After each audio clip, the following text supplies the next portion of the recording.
بالله من الشيطان الرجيم بسم الله الرحمن الرحيم وإن منكم إلا واردها كان على ربك حتما مقضيا ثم ننجي الذين اتقوا ونذر الظالمين فيها جثيا وإذا تتلى عليهم آياتنا بينات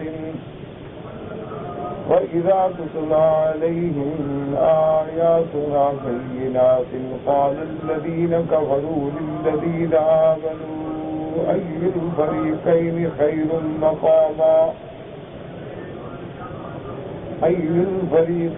خير مقاما وأحسن نديا وكم أهلكنا قبلهم من قرن هم أحسن أثاثا ورئيا. سورۃ مریم کی ان آیات مبارکہ میں مسئلہ اس بات معاد کے بارے میں اللہ نے ارشاد فرمایا ہے. جیسا الحمدللہ میں نے متعدد بار عرض کیا ہے کہ اللہ کے قرآن مقدس میں جو سب سے اہم مسائل ہیں وہ تین ہیں، جن کو آپ بنیادی مسائل بھی کہہ سکتے ہیں، اسی لیے علماء ان کو مسائل اساسیہ بھی کہتے ہیں، اصول ثلاثہ بھی کہتے ہیں، الایمان بالثلاثیات بھی کہتے ہیں، اصول دین بھی کہتے ہیں. یعنی دین کی بنیاد جو ہے، اسلام کی بنیاد جو ہے، عقیدے کی اساس جو ہے، وہ یہ تین مسئلے ہیں جن کو اللہ نے قرآن مقدس میں بڑی تفصیل سے بیان فرمایا. سب سے پہلا مسئلہ توحید ہے. اس کو مسئلہ توحید بھی کہا جاتا ہے، الہیات بھی کہا جاتا ہے.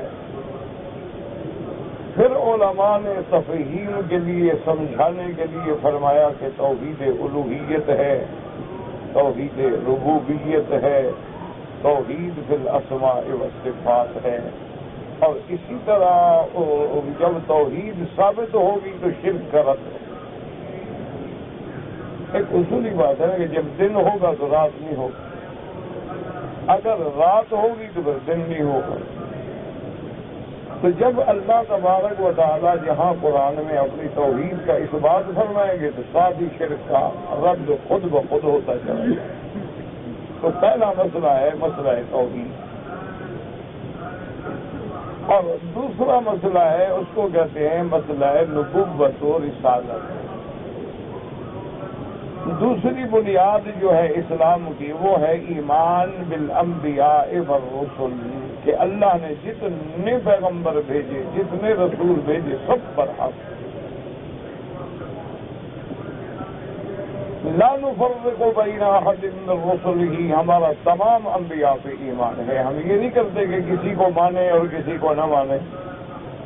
جیسے یہود ہیں، موسیٰ علیہ السلام کو تو ماننے کا دعویٰ کرتے ہیں لیکن عیسیٰ علیہ السلام کو نہیں مانتے، محمد مصطفیٰ کو نہیں مانتے. جیسے نصارہ ہیں، عیسیٰ علیہ السلام کو ماننے کا دعویٰ تو کرتے ہیں لیکن موسیٰ علیہ السلام کو نہیں مانتے، سرکار دو عالم کو نہیں مانتے. لیکن یہ اسلام کی شان ہے کہ تمام انبیاء حضرت آدم سے لے کر حضرت محمد رسول اللہ صلی اللہ علیہ وسلم تک اللہ نے جتنے نبی رسول بھیجے ہمارا سب پہ ایمان، یہ سب پر حق. تو اس کو کہتے ہیں مسئلہ نبوت و رسالت. تو جہاں مسئلہ نبوت و رسالت پہ قرآن بحث کرے گا تو منکرین، مکذبین، معارضین، معاندین، حاسدین، حاقدین، ان سب کا خود بخود رد ہوتا جائے گا. جب حضور کی نبوت ثابت ہوگی تو نہ ماننے والوں کی ترتیب تو خود بخود ہو جائے گی. تو دوسرا مسئلہ جو ہے بنیادی وہ کیا ہے؟ نبوت و رسالت. یاد رکھیں، توحید میں ذرا لچک ہو تو بندہ مومن نہیں بن سکتا. نبوت اور رسالت میں بھی ذرا لچک ہو تو بندہ مومن نہیں بن سکتا. یہ بنیادی مسئلے ہیں، ان پر ٹھوس ایمان ہونا چاہیے جیسے پہاڑ ہے، بالکل کوئی کمزوری نہ ہو. اور تیسرا مسئلہ جو ہے سب سے بڑا، تیسرا اہم مسئلہ کیا ہے؟ اس بات معاد. اس کو آپ اس بات معاد بھی کہہ سکتے ہیں، اس کو اس بات حشر بھی کہہ سکتے ہیں، اس کو اس بات قیامت بھی کہہ سکتے ہیں. باتیں یعنی تیسرا مسئلہ کیا ہے کہ ہر مسلمان کا یہ عقیدہ ہونا چاہیے کہ جیسے ہماری موت برحق ہے اسی طرح دوبارہ اٹھنا بھی برحق ہے، کہ اللہ ہمیں دوبارہ زندگی دیں گے اور پھر میدان حشر ہوگا، پھر حساب ہوگا، پھر جزا ہوگی، سزا ہوگی، انصاف ہوگا، عدل ہوگا. اللہ اپنی رحمت سے ایمان والوں کو جنت بھیجیں گے، کافروں کو جہنم بھیجیں گے، اور اس کی ساری تفصیل پر ایمان ہو کہ بھئی ہم نے مرنا ہے، عذاب قبر ہے، عالم برزخ ہے، اس کے بعد اٹھنا ہے، پھر یوم محشر ہے، اس کے بعد پھر تقسیم نامہ اعمال ہے، پھر میزان اعمال ہے، پھر پل صراط پہ گزرنا ہے، پھر مومن جنت میں اور کافر جہنم میں. تو یہ 3 مسئلے ہیں، قرآن کے بنیادی مسائل ہیں. ان میں اگر ذرا بھی آدمی کمی کرے یا کجی کرے یا اپنا عقل لڑائے تو آدمی پٹڑی سے اتر جائے. توحید کے بارے میں اگر آدمی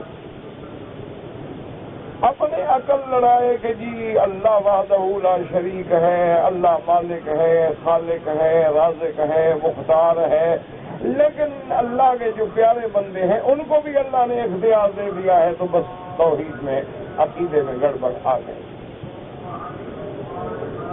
مسئلہ توحید میں جیسے ہمارا ایمان ہے کہ عالم الغیب اللہ کی ذات ہے. اب اگر وہ عالم الغیب انبیاء کو بھی سمجھتا ہے، اولیاء کو بھی سمجھتا ہے، پھر تعویلیں کرتا ہے جی کہ اللہ کا علم حقیقی ہے، ان کا عطائی ہے، اللہ کا علم ذاتی ہے، ان کا عطائی ہے، اللہ نے ان کو بھی دے دیا ہے، اب یہ بھی عالم الغیب ہے، تو عقیدہ توحید میں غلطی ہو گئی، عقیدہ صحیح نہ رہا. اسی طرح عقیدہ توحید میں ہمارا ایمان ہے کہ اللہ تبارک و تعالیٰ کا مقام جو ہے وہ عرش اولی ہے، جیسے اس کی شان کو زیبا ہے، لیکن معیت علمی جو ہے اللہ وہو معکم، اللہ ہر کسی کے ساتھ ہے. کیا معنی ہے کہ اس کے علم کے اندر ہے.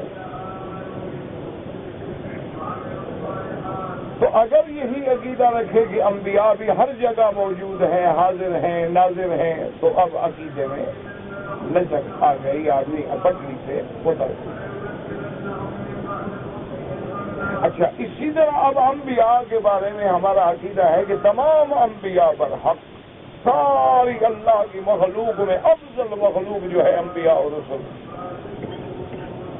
پھر انبیاء میں اللہ کے رسول جو ہیں وہ افضل ہیں، پھر رسولوں میں اولو العزم من الرسل جو ہیں وہ افضل ہیں، اور سب کے امام جو ہیں وہ سید الاولین والآخرین حضرت محمد رسول اللہ صلی اللہ علیہ وسلم. لیکن اس کے ساتھ یہ بھی عقیدہ رکھے کہ یہ سب اولاد آدم ہیں، تمام انبیاء جو ہیں ولد آدم ہیں، تمام انبیاء جو ہیں انسان ہیں، تمام انبیاء جو ہیں بشر ہیں، تمام انبیاء جو ہیں ان کے والدین بھی ہیں، بیٹے بیٹیاں بھی ہیں، بیویاں بھی ہیں، ازواج بھی ہیں، بنات بھی ہیں.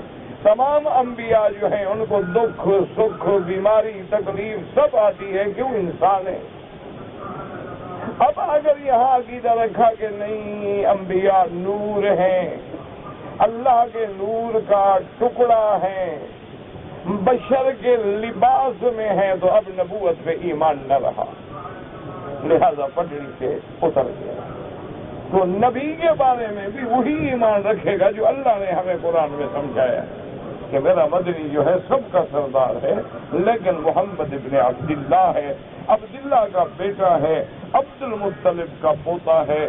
آپ کے دادا جو ہیں ہاشم بھی ہیں، عبد مناف بھی ہیں، قصی بھی ہیں، کلاب بھی ہیں، مرہ بھی ہیں، اور سیدنا اسماعیل، پھر سیدنا اسماعیل ولد ابراہیم علیہ السلام، تاکہ نسب ثابت جب ہوگا جب بندہ نسب نامہ شجرہ پڑھے گا تو شک نہیں رہے گا نا کہ وہ انسان نہیں. اسی لیے حکم ہے کہ حضور کا نسب یاد رکھو. محمد ابن عبداللہ ابن عبد المطلب ابن عبد مناف ابن قصی ابن کلاب. کیوں کہ جب 10 دادے یاد رکھو گے تو کون جاہل ہے کہ پھر کہے کہ نہیں نور ہے اور بشر نہیں.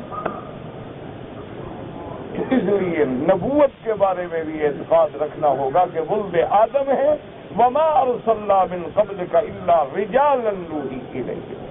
کہ میرے محبوب آپ سے پہلے بھی جو ہم نے رسول بھیجے ہیں وہ مرد ہیں، انسان.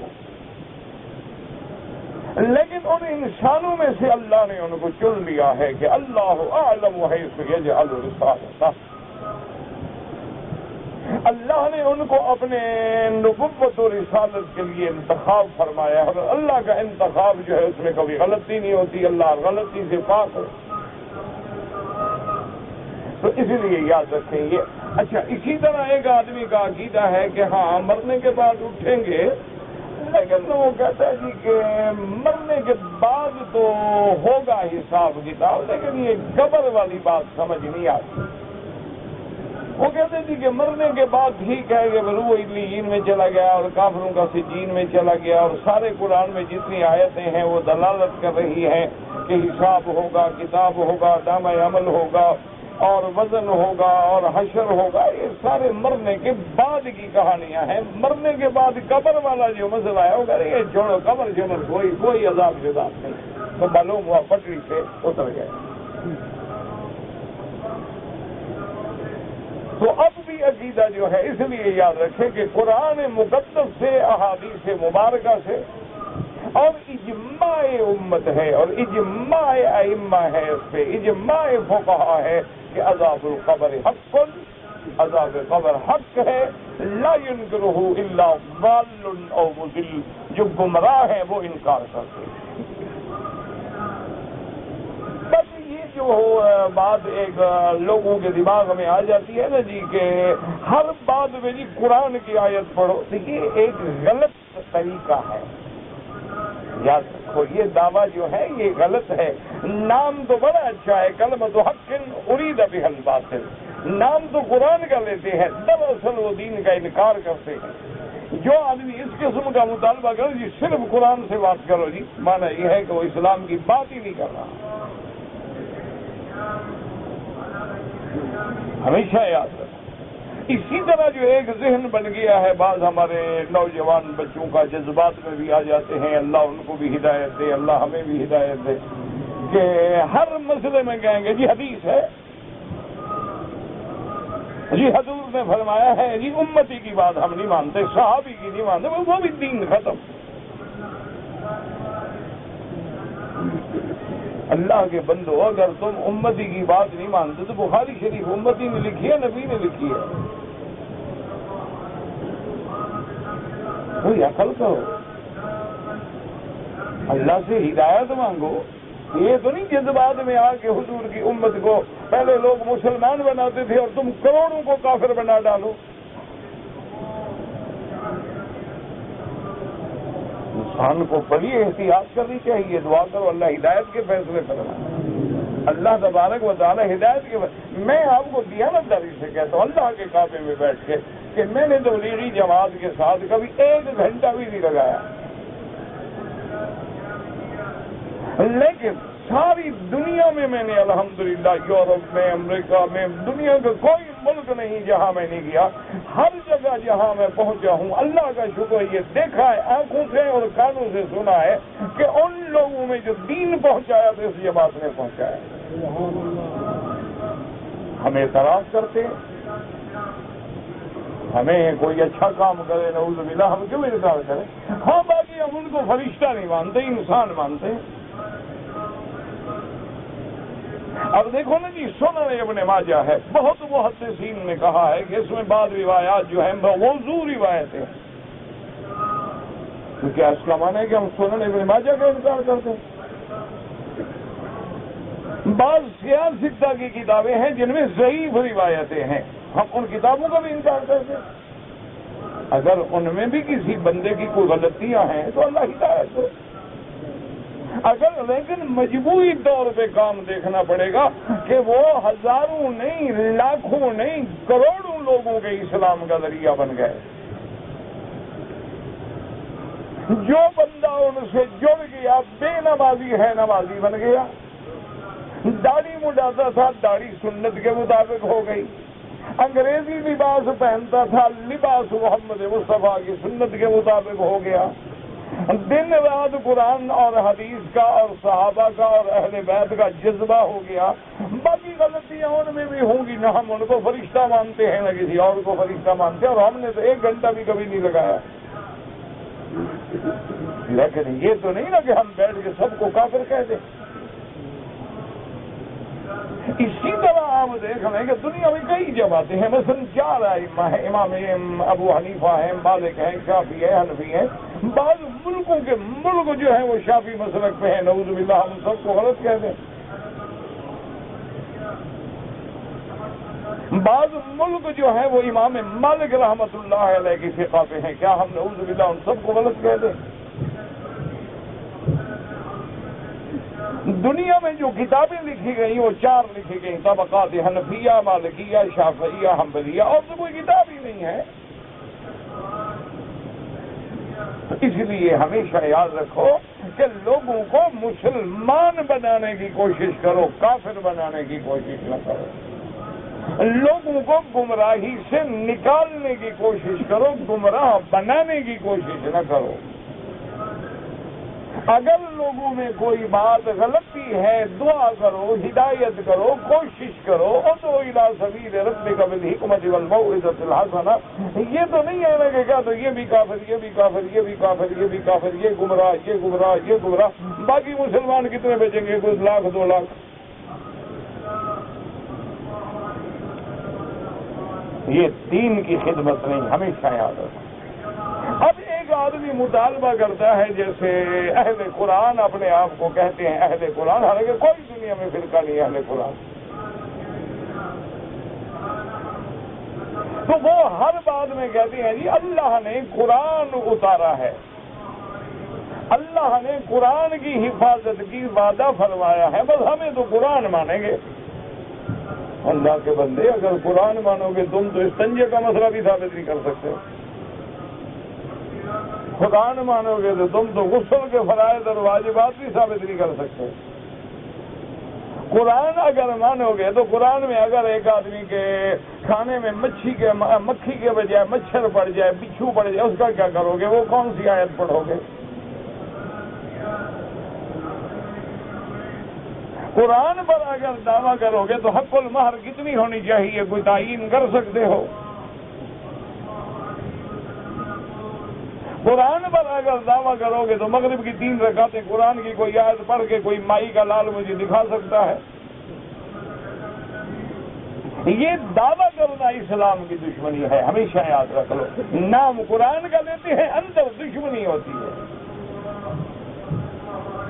ہم پٹڑی میں کب رہیں گے؟ جب کہیں کہ قرآن پر بھی ایمان، فرمان محمد مصطفیٰ پر بھی ایمان، صحابہ پر بھی ایمان، اجماع پہ بھی ایمان، قیاس کتاب و سنت پر بھی ایمان.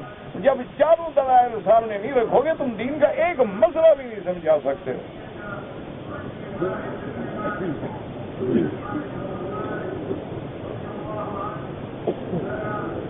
اسی طرح اگر آؤ گے نعوذ باللہ، یہی تو وہ ٹھوکرے ہیں.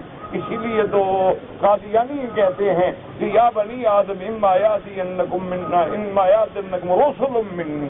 وہ کہتے ہیں کہ بنی آدم کو خطاب ہے کہ تمہاری طرف میرے رسول آتے رہیں گے. وہ کہتے ہیں تم کیسے بند کر رہے ہو؟ کہتے ہیں رسول آئیں گے. اسی طرح تو پھر وہ بھی کہتے ہیں جی قرآن کہتے ہیں ماما ارسلناک الا رحمتا، تو نبوت رحمت ہے، تم رحمت کو کاٹ رہے ہو کہ رحمت ختم ہو گئی، بند ہو گئی رحمت.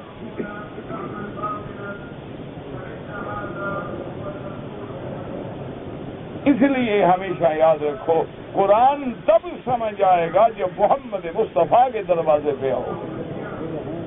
اور حضور کی بات ماننا جو ہے وہ بھی قرآن ہے. من یطع الرسول فقط اطاع اللہ، یہ قرآن میں ہے کہ نہیں؟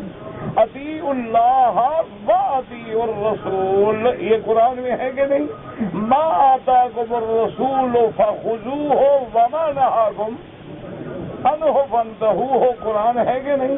لقد کان لکم فی رسول اللہ اسوۃ حسنہ، قرآن ہے کہ نہیں؟ ومن یشاقق الرسول من بعد ما تبین لہ الہدی، قرآن ہے کہ نہیں؟ تو اب حضور کا حکم ماننا قرآن کا حکم ماننا ہے یا قرآن کے خلاف ہے؟ یعنی جس نبی پہ قرآن اتارا گیا ہے نعوذ باللہ وہ قرآن کی مخالفت کرتا ہے۔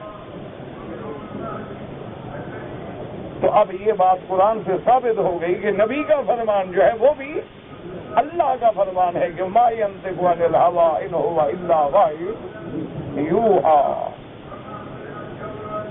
یہ بات جب ثابت ہو گئی تو اب نبی کا ماننا بھی ہمارے لیے جیسے قرآن ماننا ضروری ہے ایسے نبی کا فرمان ماننا بھی، اب اس میں کوئی شبہ رہی ہے؟ اچھا جو کہے قرآن دکھاؤ نبی کی بات میں نہیں مانتا مسلمان ہوگا؟ اچھا اسی طرح اب دوسرے نمبر پہ آ جاؤ، جب نبی کا ماننا ضروری ہو گیا تو اسی نبی نے فرما دیا علیکم سنتی و سنت الخلفاء الراشدین، کہ لوگوں میرا طریقہ اور میرے خلفاء راشدین کے طریقے کو مضبوطی سے پکڑو۔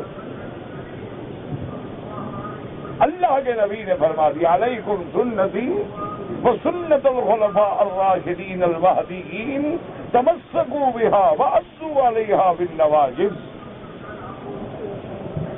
اللہ کے نبی نے فرما دیا قرآن پڑھنا ہو تو ابی ابن کعب کے دروازے پہ آؤ۔ اللہ کے نبی نے فرما دیا اچھا مسئلہ قرآن میں نہ ملے سنت رسول اللہ، اچھا مسئلہ حدیث میں نہ ملے فرمایا اجتہاد کرو، قرآن و سنت کی روشنی میں اجتہاد کرو۔ تو یہ سارا حکم کس نے دیا؟ محمد رسول اللہ نے۔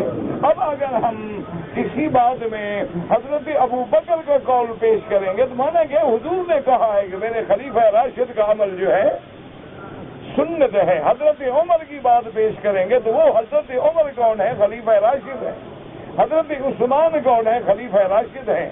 حضرت علی کون ہے؟ خلیفہ راشد ہے۔ اب کوئی کہے نہیں جی نبی کی بات دکھاؤ، میں صحابی کی نہیں مانتا، مانا وہ نبی کی نہیں مان رہا، نام نبی کا لے رہا ہے لیکن آڑ میں حضور کا انکار کر رہا ہے۔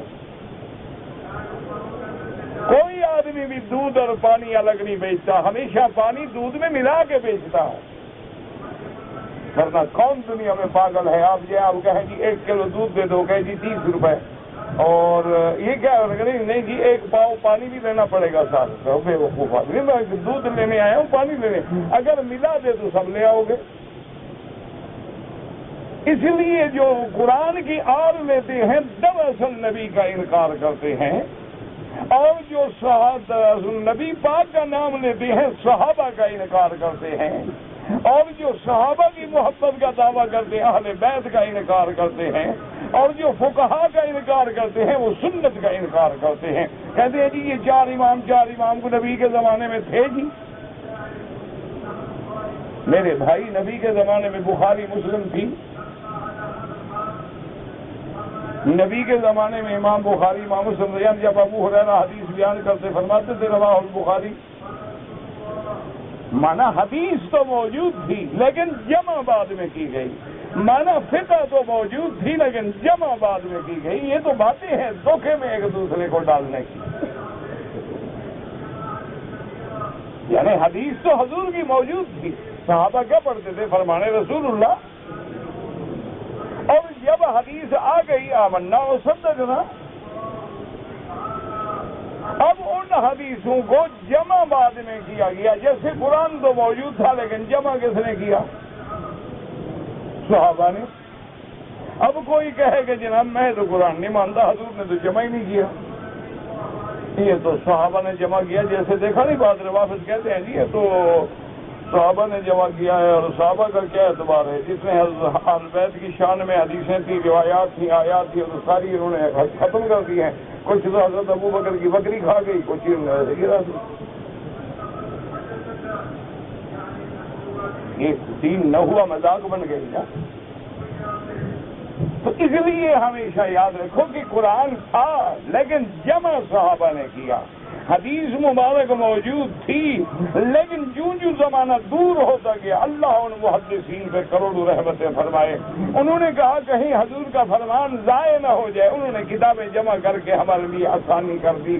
فقہ تو موجود تھی، تفقہ تو موجود تھا، لیتفقہوا فی الدین من یرد اللہ بہ خیرا، جس سے اللہ بھلائی کرتے ہیں اس کو فقہ عطا فرماتے ہیں دین کی۔ فقہ موجود تھی لیکن اس کو جمع کس نے کیا؟ ان ائمہ اربعہ نے جمع کر دیا، اللہ ان کی قبروں پہ کروڑوں رحمتیں فرمائے۔ اسی لیے ہمیشہ یاد رکھیں۔ اچھا، آج مثال کے طور پر ایک آدمی کہہ جی میں قرآن بھی مانتا ہوں، میں حدیث بھی مانتا ہوں، میں صحابہ کو بھی مانتا ہوں، لیکن میں خود سمجھوں گا، ان کی سمجھ پہ میں اعتبار نہیں کرتا، یہ بھی گیا پٹڑی سے۔ کیوں؟ وجہ یہ ہوگی جیسے کوئی کہے جی میں حدیث تو مانتا ہوں لیکن ابو ہریرہ کو نہیں مانتا، تو پھر حدیث سنائے گا کون ہمیں؟ جب راوی پر ایمان ختم ہو گیا تو حدیث کون روایت کرے گا؟ تم اپنا مکان تو بنواؤ انجینئر سے، کپڑے سلواؤ درزی سے، دین خود سمجھ لو گے۔ پھر یہ وہی بات ہوگی کہ جیسے مکان بنانے کے لیے درزی کو کھڑا کر دو اور کپڑے سینے کے لیے لوہار کے پاس چلے جاؤ، پھر جو حال ہوگا وہی دین کا ہوگا۔ اس لیے لازمی بات ہے کہ کپڑے کا کام درزی کرے گا، زیور کا کام سونار کرے گا، لوہے کا کام لوہار کرے گا، لکڑی کا کام درخان کرے گا، اور قرآن و حدیث کا کام علماء کریں گے۔ فاسألوا اہل الذکر ان کنتم لا تعلمون، کہ ان سے پوچھو جو علماء ہیں، جو علم والے ہیں، جن کو اللہ نے قرآن و حدیث کا علم دیا۔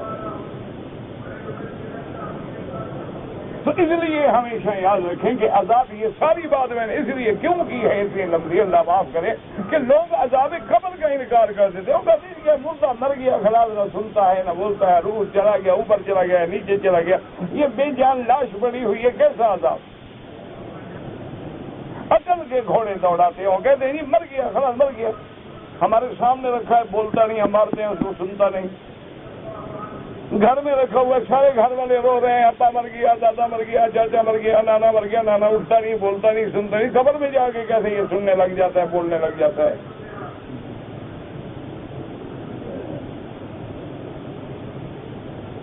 انہوں نے اپنا امام عقل کو بنا لیا، انہوں نے کہا کہ جناب ہم مردہ ہے، ہم جا کے تلاجے میں رکھ دیتے ہیں، 6 مہینے پڑا ہوا ہے، انکوائری ہو رہی ہے، مقدمہ قتل ہے، تفتیش ہو رہی ہے، 6 مہینے سے وہ تو تلاجے میں رکھا ہوا ہے، قبر میں گیا ہی نہیں، فرشتے تلاجے میں کہاں سے گھس جاتے ہیں، لاکھ ہے، دروازے سارے بند ہیں۔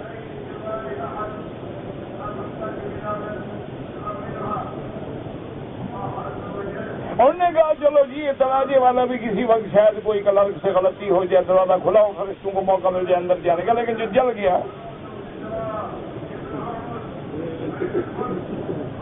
جو پانی میں ڈوب گیا، جو ہوائی جہازوں میں کریش ہو کے ریزہ ویزہ ہو گیا، ان کو فرشتے کیسے ڈھونڈتے ہیں؟ جی ایسے ہی بولے گا مولویوں نے بنا رکھا ہے، جی منکر آتا ہے، نکیر آتا ہے، سوال ہوتا ہے، جواب ہے، چھوڑو یار، نہ کوئی سوال ہے، نہ کوئی جواب ہے، نہ کوئی منکر ہے، نہ کوئی نکیر ہے، نہ کوئی مردہ سنتا ہے، نہ کچھ ہوتا ہے، دفن کرو، 2 مہینے کے بعد گل چھل کے قصہ کہانی سب ختم ہو جاتی ہے۔ ایسے عذاب قبر بنا رکھا ہے مولویوں نے، ہمیں ڈرانے کے لیے تری دیتے ہیں عذاب قبر، عذاب قبر، عذاب قبر، تاکہ ہمیں حلوہ دیں۔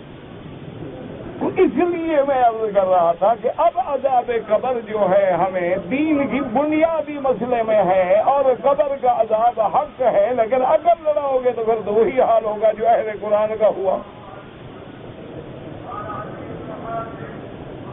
اور جب پٹڑی پہ آؤ گے تو ہم پوچھیں گے کہ بھئی یہ قرآن لانے والا کون ہے؟ جبریل، اور امت کو سنانے والا، سمجھانے والا کون ہے؟ محمد رسول اللہ۔ تو کیا آپ کا حضور کی زبان مبارک پہ ایمان ہے؟ نہیں، آپ مثلا ہم مسلمان ہیں، کعبے میں کھڑے ہو، حضور محمد مصطفیٰ کے فرمان پر اعتبار ہے یا شک ہے؟ جو شک کرے، یہ پکی بات ہے نا، اس میں تو کوئی دیوبندی بریلوی کا جھگڑا نہیں، اس میں تو کوئی حنفی شافعی مالکی حنبلی کا جھگڑا نہیں نا۔ بابا حضور کی بات کا جو انکار کرے وہ مسلمان، سیدھی بات۔ اچھا، اب حضور فرماتے ہیں کہ میں قبر پہ گزرا اور صحابہ بھی ساتھ ہیں، یعنی اکیلے بات بھی نہیں ہے، جماعت میں فرمایا انہما لیعذبان، ان دو قبر والوں کو عذاب ہو رہا ہے۔ اب عذاب کو دیکھنے والے کون ہیں؟ محمد رسول اللہ، صحابہ کو بتلا رہے۔ اچھا، پھر صرف بتلا نہیں رہے اور یہ بھی بتلا رہے ہیں کہ اللہ نے مجھے خبر دی ہے وما یعذبان فی کبیر، یہ کوئی ایسی بڑے گناہ کی وجہ سے بھی عذاب میں نہیں ہیں، یا بعد میں فرمایا نہیں اس گناہ کو یہ بڑا نہیں سمجھتے تھے، ورنہ گناہ تو بڑا ہوتا ہے۔ فرمایا کہ احدہما، ان میں ایک بندہ جس کو عذاب ہو رہا ہے، لا یستتر عن البول، وہ جب پیشاب کرتا تھا تو چھینٹے پڑتے رہتے تھے بدن پہ، کپڑوں پہ، خیال نہیں کرتا تھا، اس وجہ سے اللہ نے پکڑ لیا۔ اور دوسرے بندے کو جو عذاب ہو رہا ہے یہ عتیب النمیمت، چغل خوریاں کرتا رہتا تھا، ادھر کی سنی ادھر لگائی، ادھر کی سنی ادھر لگائی، ادھر کی سنی ادھر لگائی، اس وجہ سے عذاب ہو رہا ہے۔ اچھا، پھر حضور نے فرمایا اچھا ایسا کرو، سامنے کھجور ہے نا، اس کی ایک شاخ توڑ کے لے آؤ۔ وہ شاخ توڑ کے لے آؤ، اس کو حضور نے دو ٹکڑے کیا، دونوں کی قبر پہ گاڑ دیا۔ فرمایا ہو سکتا ہے اللہ مہربانی فرمائے کہ یہ تازہ شاخیں ہیں، یہ جب تک اللہ کا ذکر کریں گی، اللہ کے ذکر کی وجہ سے اللہ عذاب اٹھا لیں۔ تو اب عذاب کی گواہی دینے والا کون ہے؟ تو تم عقل کو نبی مانتے ہو، پھر گمراہ ہو جاؤ۔ اسی طرح حضور قبر پہ بیٹھے ہیں اور فرمایا سبحان اللہ، ایسے ڈر کے سبحان اللہ 3 دفعہ حضور نے فرمایا۔ صحابہ نے پوچھا حضور خیریت تو ہے؟ فرمایا میں خود نبی قبر پہ بیٹھا ہوں اور قبر نے پکڑ لیا میرے صحابی کو۔ میں اللہ کا نبی، میں نے جنازہ پڑھایا، میرا صحابی ہے، میں خود قبر میں موجود ہوں، رحمت دو جہاں۔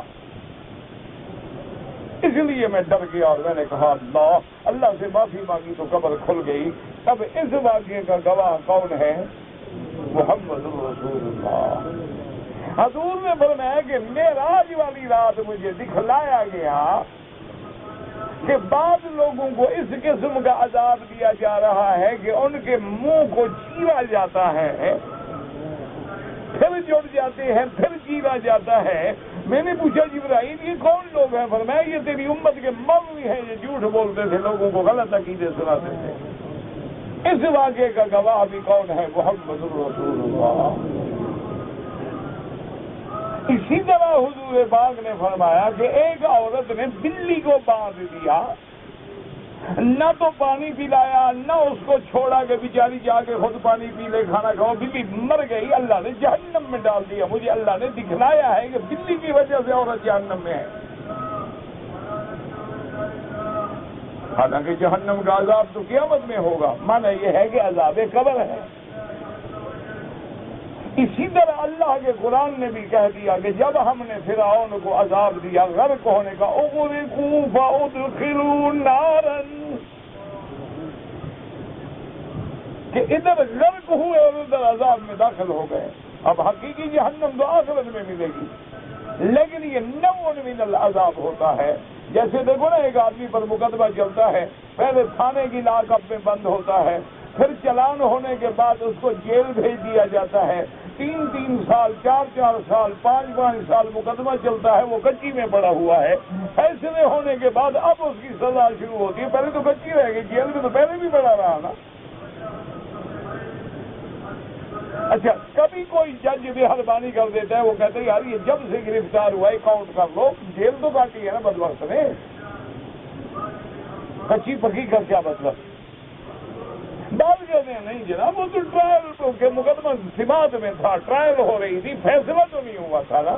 تو اسی طرح یہ جو عذاب ہے جہنم کے، قبر کے، یہ تو گویا پہلے کچے عذاب ہیں، اصل عذاب جو ہے وہ تو مرنے کے بعد جب اٹھیں گے وہاں شروع ہوگا۔ اور سب سے محبوب ترین بیٹی جو ہے میرے مدنی کی کون ہے؟ سیدہ فاطمہ الزہرا۔ ساری بیٹیاں محبوب ہیں لیکن بیوی سب سے زیادہ محبوب۔ آپ نے فرمایا یا فاطمہ تسلی من مالی ما شئتی، آپ نے فرمایا میری بیٹی فاطمہ رضی اللہ تعالیٰ عنہا جو کچھ دنیا میں مانگنا ہو محمد مصطفیٰ سے مانگ لو، لیکن قبر میں حشر میں قیامت میں تمہیں تمہارے عمل چھڑائیں گے، یا تو قبر روضۃ من ریاض الجنہ یا حفرۃ من حفر النیران، یا تو قبر جنت کا باغ بن جائے گی یا قبر جہنم کے گڑھوں میں سے گڑھا بنا دی جائے گی۔ اب یہ فرمان کس کا ہے؟ محمد الرسول اللہ۔ اسی طرح حضور نے فرمایا کہ جب بندہ مر جاتا ہے تو دو فرشتے آ کے پوچھتے ہیں من ربک، تیرا رب کون ہے؟ وہ مسلمان ہے، موحد ہے، کہتے ہیں ربی اللہ، کہتے ہیں ما دینک، کہتے ہیں دینی الاسلام، کہتے ہیں ما تقول فی حق ھذا الرجل الذی بعث فیکم، وہ کہتے ہیں محمد الرسول اللہ۔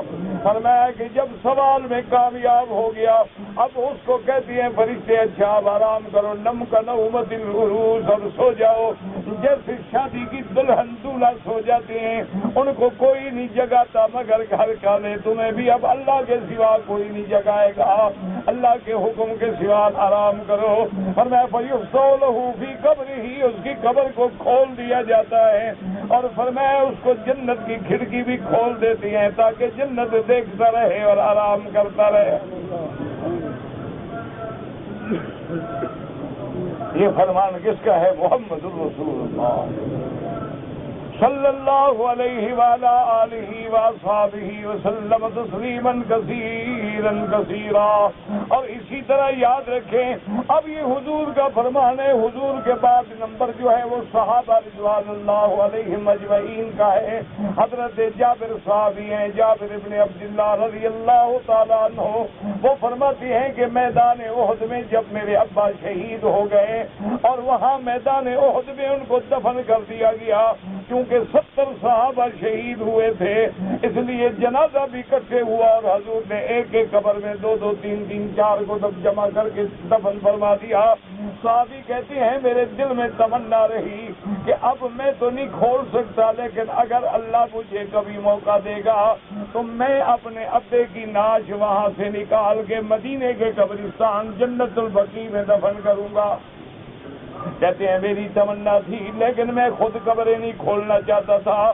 اللہ کی شان ہے، فرماتے ہیں سیل آیا، بارش آئی، پہاڑوں سے پانی گرا، ساری قبریں کھل گئیں، مجھے موقع ملا، میں دوڑا تو میں نے جا کے دیکھا کہ جیسے دفن کیا تھا معلوم ہوتا ہے کہ ابھی دفن کیا ہے۔ اب اس کی گواہی دینے والے کون ہیں؟ صحابہ ہیں۔ اس لیے ہمیشہ یاد رکھیں کہ صرف قرآن کا مطالبہ کرنا، نام قرآن کا ہے لیکن انکار حدیث کا ہے، صرف حدیث کا مطالبہ کرنا، نام حدیث کا ہے، انکار خلفائے راشدین اور اصحاب رسول اللہ کا ہے۔ اسی طرح اگر فقہا اور اجماع کا انکار کریں تو وہ بھی دین کا انکار ہوگا۔ اللہ تبارک و تعالیٰ سے دعا کرو کہ اللہ ہمیں سب کے ماننے والا بنائے، تمام اللہ کی کتابیں بھی برحق، تمام انبیاء بھی برحق، میرے مدنی کے صحابہ بھی برحق، اہل بیت بھی برحق، اولیاء اللہ بھی برحق، فقہا بھی برحق، علماء بھی برحق، اور اللہ ہمیں قیامت میں بھی انہی صالحین کے ساتھ اٹھائے۔ وَتَوَفَّنَا مَعَ الْأَبْرَارِ، تب جا کے ہم پٹڑی پہ رہیں گے۔ اس لیے ہمیشہ بات کو سمجھنے کی کوشش کیا کریں۔ عقل ہمارا جھوٹا ہو سکتا ہے، عقل ہمارا ناقص ہو سکتا ہے، عقل ہمارا کمزور ہو سکتا ہے، عقل ہمارا ضعیف ہو سکتا ہے، لیکن قرآن اور فرمان محمد مصطفیٰ کبھی غلط نہیں ہو سکتا۔ ہمیشہ یاد رکھا کریں۔ اس لیے یہ ایک ذہن بنا دیا جاتا ہے اور لوگ سمجھتے ہیں ہاں جی بات تو بڑی اچھی کر رہا ہے، کہتا ہے نبی کی بات بتاؤ، بات تو ٹھیک کر رہا ہے، نبی کی بات بتائے گا کون؟ اب دیکھیں کہ قرآن پاک آپ پڑھتے ہیں اور اللہ فرماتے ہیں، حدیث میں آتا ہے کہ قرآن 7 قراتوں پہ اتارا گیا، لیکن آپ کے ہاں صرف حضرت حفص اور حاصل کی روایت و قرائت پڑھائی جاتی ہے۔ تو حضور کے زمانے میں قراتیں تو موجود تھی لیکن انکاریوں کا کوئی نام۔ سبحان اللہ، کیا یہ کہنا کہ جی یہ تھے اور یہ تھے اور یہ تھے، یہ تو بچوں والی بات ہوئی ہے، تو بالکل عقل سے پیدل لوگوں کی بات ہے، کوئی علم والا تو ایسی بات نہیں کہہ سکتا۔ اس لیے ہمیشہ یاد رکھیں کہ اب سب سے اہم مسئلہ جو ہے وہ کیا ہے، وہ سب سے اہم مسئلہ جو ہے وہ مسئلہ معاد ہے، کیونکہ عقل کی کسوٹی سے وہ سمجھ نہیں آ سکتا ہے، اور اللہ نے اس کو تشبیہ دے کے مسئلہ حل کر دیا، اور میں اللہ یتوفی الانفس حین موتہا۔ دیکھو اللہ نے قرآن میں مسئلہ حل کر دیا ہے، دعا کرو اللہ ہمیں قرآن سمجھ دے۔ اللہ نے فرمایا جب تم سو جاتے ہو تو گویا اس وقت بھی روح ہم اپنے قبضے میں لے لیتے ہیں، اس لیے کہا جاتا ہے کہ نیند جو ہے وہ موت کی بہن ہے، اس لیے ایک محاورہ ہے کہ النوم اخی الموت، پھر نیند بھی ایسے آ رہی ہے موت اور کیا ہے۔ اب اللہ نے فرمایا کہ وہ روح ہم قبضے میں لے لیتی ہیں، اب جس کے مقدر میں ہم نے موت کا فیصلہ کر لیا ہے تو روح وہاں نہیں بھیجتے ہیں، اور جس کو ہم نے ابھی موت کا فیصلہ نہیں کیا ہے تو روح بھیج دیتے ہیں۔ اب یہ مثال نیند سے کیوں دی گئی؟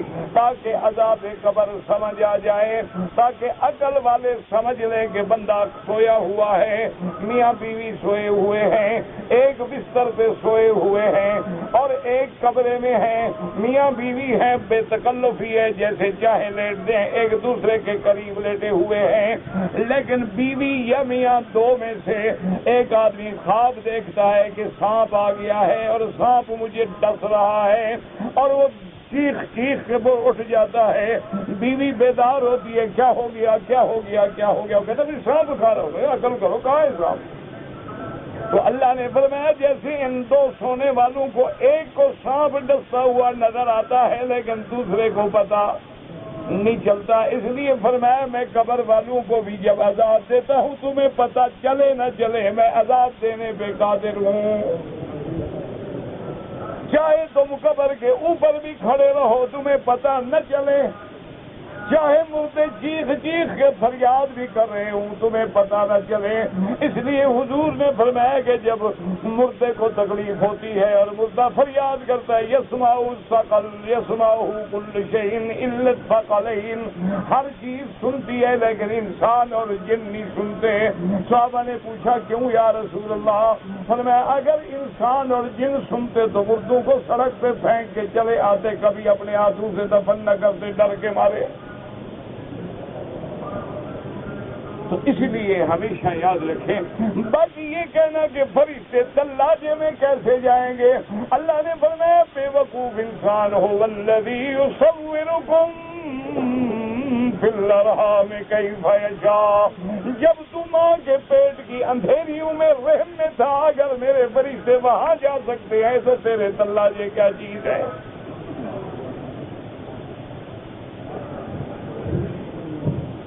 اگر اللہ کا جبریل آتا ہے اور بی بی مریم کو کہتا ہے انما انا رسول ربک لیہب لک غلاما زکیا فحملته فانتبذت به مکانا قصیا، حضرت بی بی مریم کے سامنے جبریل آتے ہیں اور وہیں سے کھڑے کھڑے پھونک مارتے ہیں اور پھونک منہ کے ذریعے اندر جا کے حمل حضرت عیسیٰ پیغمبر کا ٹھہر جاتا ہے۔ اللہ فرماتے اگر میں اس چیز پہ قادر ہوں تو قبر میں نعیم جنت اور عذاب دونوں دینے پہ قادر ہوں۔ اچھا وہ پھونک جو ہے بی بی مریم کو بھی نظر نہیں آئی، کسی کو نظر آئی ہے؟ اللہ نے فرمایا تیرا روح جب نکلتا ہے سارا تیرا گھر والے بیٹھے ہیں، بیوی ہے، بچے ہیں، سب رو رہے ہیں، روح نکل رہا ہے لیکن کسی کو نظر، لیکن اگر نظر نہیں آتا تو کیا تم روح کا انکار کر دو گے اس لیے کہ ہمیں نظر نہیں آتا؟ اللہ نے فرمایا میرے بندے تو گلاب کا پھول توڑ کے ناک کے قریب لگا کے اس کی پیاری پیری بھینی بھینی خوشبو سے لطف اندوز ہوتا ہے، خوشبو تو تمہیں محسوس ہوتی ہے لیکن خوشبو تمہیں نظر کبھی تو نظر نہ آئے تو خوشبو کا بھی انکار کر دو کہ نظر نہیں آتی جی ہمیں فرشتے نظر نہیں آتے جی، فرشتے کہاں سے چلے گئے اور کیسے چلے گئے؟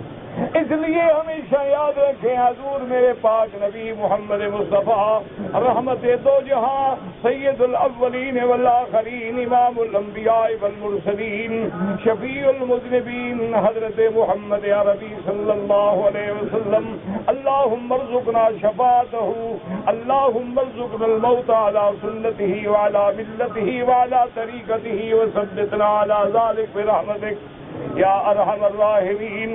حضور صلی اللہ علیہ وآلہ آلہ واصحابہ وسلم تسلیما کثیرا کثیرا. اللہ کے بندے یعنی یاد رکھیں یہ کیا بات ہوئی یہ ہمیں نظر نہیں آتی. ہمیں ایک چیز نظر نہیں آتی کوئی ضروری ہوتی ہے کہ ہر چیز ہمیں نظر آئے یا ہر چیز کو ہم دیکھ سکیں. اس لیے حضور صلی اللہ علیہ وسلم نے فرمایا حضور کے صحابہ قبر پہ کھڑے ہیں مردہ دفن ہو گیا. حضور نے فرمایا فاسألوا له التثبیت الآن یسأل. حضور نے فرمایا اب اپنے بھائی کے لیے دعا مانگو اللہ اس کو سوال جواب میں ثابت قدم رکھے ابھی سوال ہوگا.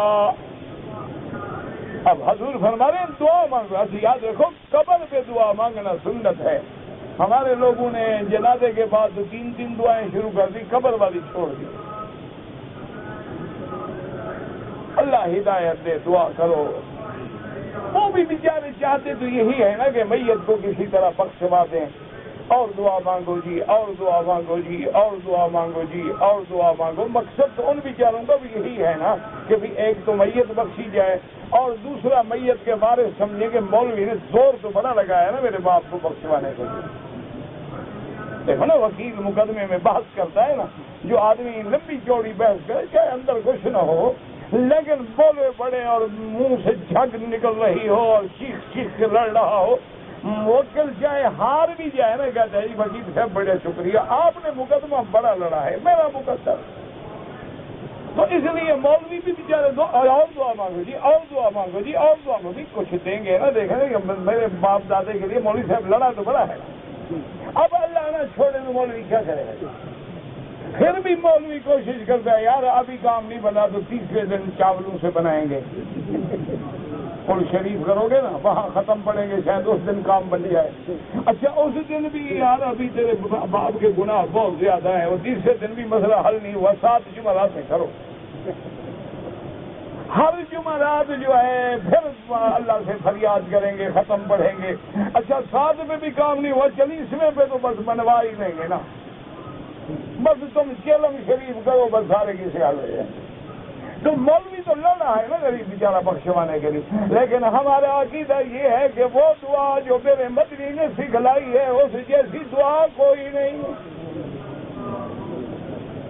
اس جیسی دعا کوئی نہیں. اگر اللہ نے چھوڑا تو وہی دعا ہے اللہم اغفر لحینا ومیتنا وشاہدنا وغائبنا وصغیرنا وکبیرنا وذکرنا. ہمارا ایمان ہے کہ نبی والی دعا افضل. وہ دعا مانگنے والے سب باوضو ہیں. وہ دعا مانگنے والے سب نماز کی حالت میں ہیں. وہ دعا مانگنے والے سب قبلے کی طرف متوجہ ہیں. وہ دعا مانگنے والے تمام خیالات کو چھوڑ کے اللہ کی طرف متوجہ ہیں. اگر منظور ہوگی تو وہی ہوگی. بعد میں ہمارے زور لگانے کا کوئی فائدہ نہیں. بعد میں حکم ہے کہ جس کو خیر ہے ہر بندہ میت کے لیے مانگتا رہے. لیکن اجتماعی دعا وہی ہے جو نماز میں ہے جو جنازے میں ہے. اب دوسرا مشکل وقت قبر پہ ہے تو حضور نے فرما دیا قبر پہ کھڑے ہو کے بھی دعا کرو. فاسألوا له التثبیت. اور دعا کیا کرو کہ اللہم ثبت ہو اللہ ہمارے بھائی کو سوال جواب میں اس انٹرویو میں امتحان میں کامیاب رکھنا. اور حضور نے یہ بھی بتلا دیا مومن کیا کہے گا رب من ربک ربی اللہ ما دینک دینی الاسلام ما تقول فی حق هذا الرجل کہے گا محمد الرسول اللہ. اور کافر سے پوچھیں گے من ربک کہے گا ہاں لا ادری. حضور نے فرمایا کافر کا جواب بھی بتلایا کہ کافر کہے گا ہائے افسوس میرا کوئی ایک ہو تو بتلاؤں، میرے تو ہر جگہ خدا تھے نا، کچھ زندہ تھے، کچھ مردہ تھے، کچھ قبروں میں تھے، کچھ درختوں پہ تھے، کچھ آسمانوں پہ تھے، کس کس کا نام لوں؟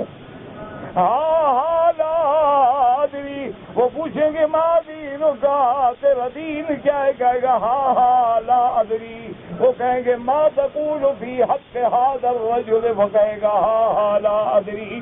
حضور نے مومن کا بھی اور دونوں کافر کا بھی جواب بتلا دیا۔ اب کسی مسلمان کو عذاب قبر میں کوئی شک ہو سکتا ہے؟ اسی لیے حضور نے یہ بھی بتلا دیا کہ جب اللہ راضی ہوتے ہیں تو روضۃ من ریاض الجنہ۔ اچھا اب جناب اس کو ثابت کرنے کے لیے قرآن بتلاتا ہے کہ میرا اللہ جب بندہ مر گیا اب تو وہ گل گیا، وہ سڑ گیا، وہ کیا ہوگا؟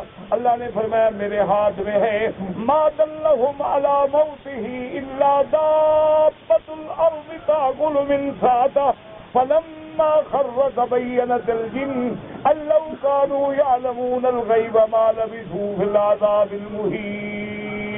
اللہ نے فرمایا میں نمونہ دکھلا دیتا ہوں، حضرت سلیمان لکڑی پہ کھڑے نماز پڑھ رہے ہیں، ہم نے روح قبض کر لیا لیکن میرا سلیمان اسی طرح کھڑا ہے، نہ رنگ بدلا، نہ کپڑے بدلے، نہ چہرہ بدلا، نہ کوئی شکل پہ تبدیلی آئی۔ جن آ کے دیکھتے ہیں کہ سلیمان کھڑے ہوئے ہیں تو وہ جا کے کام میں لگ جاتے ہیں۔ پورا 100 سال گزر گیا لیکن جنوں کو پتہ نہیں لگا، نہ میرے پیغمبر میں کوئی تبدیلی آئی۔ اسی طرح فرمایا کہ میں نے اپنے پیغمبر پہ موت دے دی، او کالذی مر علی قریۃ فہی خاویۃ علی عروشها قال انا یحیی هذه اللہ بعد موتها فاماتہ اللہ 100 عام ثم بعثہ قال کم لبثت قال لبثت یوما او بعد یوم۔ اللہ نے فرمایا ہم نے اپنے پیغمبر کو موت دی، اور موت بھی کتنی، 100 سال، 1 صدی کی موت دے دی، لیکن جب 100 سال کے بعد اٹھے سوال کیا گیا ابھی کتنی نیند تھی؟ کہتے ہیں یومن او بعد یوم، پتہ نہیں پورا دن گزر گیا یا آدھا دن، یعنی کیسے آرام والی موت ہے، 100 سال گزر گیا لیکن پتہ تکلیف کوئی ہوئی ہو تو پتہ لگے۔ اچھا پھر 100 سال گزر گیا، اگر ناخن بڑھتے تو 100 سال میں ناخن کہاں جاتے، بال بڑھتے تو کہاں پہنچتے، کپڑے اگر بوسیدہ ہوتے تو کپڑا بھی بدن پہ نہ رہتا۔ اللہ نے فرمایا نانا میرے نبی زندگی میں بھی شان والے، موت کے بعد بھی شان والے ہیں، میں ان کی زندگی میں بھی حفاظت کرتا ہوں، موت کے بعد بھی حفاظت کرتا ہوں، اور میں نے زمین کو حکم دے دیا ہے کہ خبردار میرے پیغمبروں کے جسے کو ہاتھ بھی نہ لگانا۔ تو اس لیے تیسرا مسئلہ جو ہے وہ ہے اس بات معاد اور اس بات قیامت۔ دعا کریں اللہ ان سب مسائل کو ہمیں قرآن و سنت کے مطابق سمجھنے کی اور عمل کرنے کی توفیق دے۔ واللہ اعلم۔ اور یار یہ بتا دیا سلطنت، میری ہمشیرہ کی بیٹی نے میری والدہ کا دودھ پیا ہے، جس کا دودھ پیا اس کی ماں بن گئی، اس کی اولاد اس کی بہن بھائی ہیں، بات ختم ہو گئی۔ اب حساب خود جوڑتے رہیں، جس لڑکی نے جس عورت کا دودھ پیا ہے وہ کیا بن گئی؟ ماں۔ اس کی جتنی بیٹے بیٹیاں ہیں اس کی بہن بھائی بن گئے، بس اب رشتے خود جوڑتے رہیں آپس میں۔ قربانی جو ہے کس پہ لازم ہے؟ صاحب نصاب، جو آدمی زکوٰۃ دیتے ہیں، پیسے والے ہیں، ان پہ قربانی ضروری ہے۔ کہتے ہیں جی کہ موت کے وقت فرشتے نظر آتے ہیں، بالکل آتے ہیں، رحمت کے فرشتے بھی نظر آتے ہیں، قبر کے بھی آتے ہیں۔ اللہ نے قرآن میں کہا تنزل علیہم الملائکۃ الا تخافوا ولا تحزنوا وابشروا بالجنہ۔ یہ جو ڈکار آتے ہیں یہ زیادہ کھانے کی نحوست ہوتی ہے، کم کھایا کرو تو نہیں آئیں گے انشاءاللہ، اگر آئیں تو منہ بند رکھو، لاحول پڑھو۔ قیامت کے دن زندگی دنیا والی یاد ہوگی، سب کچھ یاد ہوگا، ذرہ ذرہ یاد ہوگا، ایک ایک عمل لکھا ہوگا۔ اقرأ کتابک کفیٰ بنفسک اليوم علیک حسیبا۔ اور جب پڑھے گا تو چیخ پڑے گا، کہے گا ما لہذا الکتاب لا یغادر صغیرۃ ولا کبیرۃ الا احصاها فوجدوا ما عملوا حاضرا ولا یظلم ربک احدا۔ کہے گا ہائے میرا اللہ، یہ کیسی ہسٹری شیٹ ہے میرا، یہ کیسا کمپیوٹر میں فیڈ کیا ہے کہ میرا ایک ایک عمل لکھا ہوا ہے کہ فلاں ٹائم فلاں وقت، جیسے آج تیرے ٹیلی فون کے بل آتے ہیں کہ اتنا ٹائم تم نے بات کی، فلاں نمبر پہ بات کی، فلاں وقت بات کی، ایک ایک ذرا لکھا ہوگا۔ اللہ فرماتے ہیں ہم ظلم نہیں کرتے، انصاف کریں گے وہی لکھیں گے جو تم نے کیا ہوگا۔ جنت میں نوم ہوگا کہ نہیں ہوگا؟ نہیں ہوگا، لیکن چاہو گے تو ہوگا۔ وَلَكُمْ فِيهَا مَا تَشْتَهِي أَنفُسُكُمْ وَلَكُمْ فِيهَا مَا تَدَّعُونَ۔ کہتے جی کہ میں نے اور میری بیوی نے حج کیا، طواف الوداع نہیں کیا، ہم طائف چلے گئے، بعد میں رش گزر کیا ایک ایک بکری دے دیں، باقی سب خیریت ہے۔ انشاءاللہ اگلے سال نہیں بھولے گا تمہیں، انشاءاللہ 600 ریال لگے گا نا، مجالے مسئلہ بھولے پھر رش تھا نا، ہاتھ لگانے آتے، تو کیوں آتے ہو حج پڑھنے؟ حج پڑھنا ہے تو انسانوں کی طرح پڑھو، فرض واجب سنت سارے پورے کرو، نہیں پڑھنا ہے نہ ہو۔ یہ کیا ابھی الفاظ ہے، الفاظ ہے وہیں سے واپس چل جاؤ، طواف کی کیا ضرورت ہے؟ کرنے کے لیے ہمارے کیا ضرورت، رستہ بھی قریب ہے طائف کا۔ حج کرو تو پورا کرو، نہ تو نہ کرو۔ چند سال پہلے ایک آدمی کی بیوی نے عدالت کے ذریعے خلع لیا، تمہیں کیا تکلیف ہے؟ وہ جانے، اس کی بیوی جانے۔ اگر عدالت شریعت و محکمہ دین اسلام کے مطابق تھا تو قاضی بھی فیصلہ کر سکتا ہے۔ اگر کورٹ آپ کے لارڈ نکالے والی تھی تو اس کے فیصلے کا کوئی اعتبار نہیں۔ شریعت میں تعویذ نہ استعمال کریں۔ اگر ایک آدمی نے مدینہ منورہ سے احرام تو باندھ لیا، اس نے کہا نیت میں میقات پہ کروں گا، لیکن میقات گزرنے کے بعد نیت کی کوئی حرج نہیں، وہ آگے پھر ایک اور میقات ہے جوفا، اس سے گویا پہلے کر لی۔ سنت کا خلاف ہے، دم سے بچ گیا۔ اگر ایک آدمی سنت پڑھ رہا ہے یا 4 رکعت نفل پڑھ رہا ہے ہر نماز میں، یا دیکھو مقتدی میں یا اکیلے میں یا امام میں، تو جھگڑا ہی کوئی نہیں نا۔ آپ سنت پڑھیں، آپ نفل پڑھیں، فاتحہ پڑھیں گے۔ بات صرف اتنا ہے کہ ہم اگر امام کے پیچھے ہیں تو کیا کریں، باقی تو کسی میں جھگڑا نہیں۔ اور امام کے پیچھے ہم کیوں نہیں پڑھتے کہ مسلم شریف کی حدیث ہے، حضور نے فرمایا اذا قرأ فانصتوا، امام جب پڑھے تم چپ کرو، اور امام جب کہے غیر المغضوب علیہم ولا الضالین فقولوا آمین، حضور نے فرمایا جب امام کہے غیر المغضوب، یہ نہیں فرمایا اذا قلتم، جب تم سب کہو غیر المغضوب علیہم ولا الضالین، تو معلوم ہوا کہ غیر المغضوب علیہم ولا الضالین پڑھنا امام کا وظیفہ ہے، آمین کہنا جو ہے وہ مقتدی کا وظیفہ ہے۔ ماشاءاللہ ماشاءاللہ۔ کہتے ہیں جی طواف زیارت جب میں نے کیا تھا نا، تیسرے چکر میں میرا وضو ٹوٹ گیا ماشاءاللہ۔ اس کے بعد اس کی حالت میں نے بغیر وضو طواف کر دیا، پھر مغرب کی نماز جو کھڑی وہ بھی پڑھ لی ماشاءاللہ۔ دیکھو جی حاجی ہو تو ایسا ہو۔ اب مہربانی کرو، توبہ بھی کرو اور طواف دوہرا لو کہ یا اللہ جو میں نے غلطی کی تھی میں اس کو دوہرا رہا، اور نماز بھی قضا کر لو جو آپ نے بغیر وضو پڑھی تھی، اور توبہ کرو، اور باقی کوئی جرمانہ نہیں۔ باقی رہا کہ تم بعد میں بیوی کو بھی ملے ہو، طواف تو کر لیا نا، بے وضو کیا ہے، اگر طواف نہ کرتے تو بیوی کے ملنے سے گڑبڑ ہوتی ہے، طواف تو کر چکے ہو۔